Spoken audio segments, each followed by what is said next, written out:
ଅନ୍ୟ ଜଣକର ଟ୍ରାକ୍ଟର ନମ୍ବରରେ ବିଜନେସ୍ କରୁଥିଲେ। ଟ୍ରାକ୍ଟର ମାଲିକ ଗିରଫ ହୋଇ ଗଲେ ଜେଲ୍। ଟ୍ରାକ୍ଟର ଥିଲା ନିଜ ମାଲିକଙ୍କ ଘରେ, ହେଲେ ହଠାତ୍ ମାଲିକଙ୍କ ପାଖକୁ 19,000 ଟଙ୍କାର ଚାଲାନ କଟିବାର ମେସେଜ ଆସିଲା। ଆଉ କିଛି ଦିନ ବ୍ୟବଧାନରେ 20,000, ଏମିତି 4 ଥର 80,000 ଟଙ୍କାର ଚାଲାନ କଟିଥିଲା।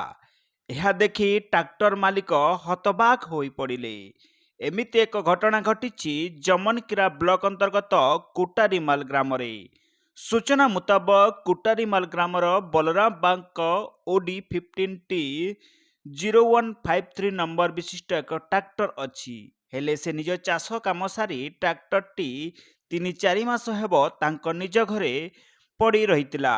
ହେଲେ କିଛି ଦିନର ବ୍ୟବଧାନରେ 80,000 ଟଙ୍କାର ଚାଲାନ କଟିବା ଦେଖି ସେ ସମ୍ବଲପୁର ପରିବହନ ବିଭାଗକୁ ଅବଗତ କରାଇଥିଲେ।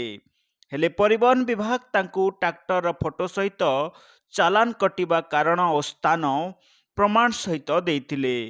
ଏହା ଦେଖି ବଳରାମ ଅନୁଭବ କରିଥିଲେ ତାଙ୍କ ନମ୍ବରରେ ଆଉ କିଏ ଜଣେ ଟ୍ରାକ୍ଟର ଚଲାଉଛି, ତେଣୁ ସେ ଜାତୀୟ ରାଜପଥରେ କିଛି ଦିନ ଜଗି ରହିଥିଲେ।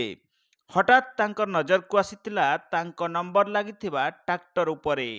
ସେ ତତ୍କ୍ଷଣାତ୍ ଗୌଡ଼ପାଲି ଫାଣ୍ଡି ଅଧିକାରୀଙ୍କୁ ଅବଗତ କରିଥିଲେ ଓ ଖବର ପାଇ ଗୌଡ଼ପାଲି ଫାଣ୍ଡି ଅଧିକାରୀ ମନୋରଞ୍ଜନ ଦାସ ପହଞ୍ଚି ଟ୍ରାକ୍ଟରଟିକୁ ଜବତ କରିଥିଲେ।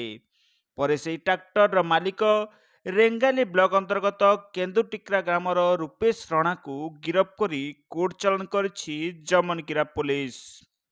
बलराम बाग घर कुटारी माल मोर गोटे महिंद्रा ट्रैक्टर डे अच्छे आ से ट्रैक्टरटा 6 मास हेलान पड़ी रही बार बार चार्टा तमें किस्ती चार्टा तमें फाइन पड़ी 80,000।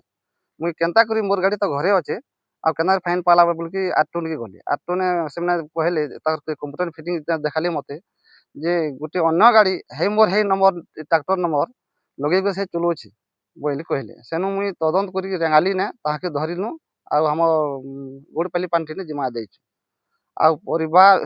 परिवहन हमर आज्ञा जेन अछन मोर जेन 80,000 पड़ी से से गाड़ी ने ताने फाइनटा पड़ू आउ मुई से लगी मुई अनुरोध कर आपको आउ जेन नंबर लगे जेन चलाऊे ताके विहित विचार करूँ आउ कार्यानुष्ठान करूँ।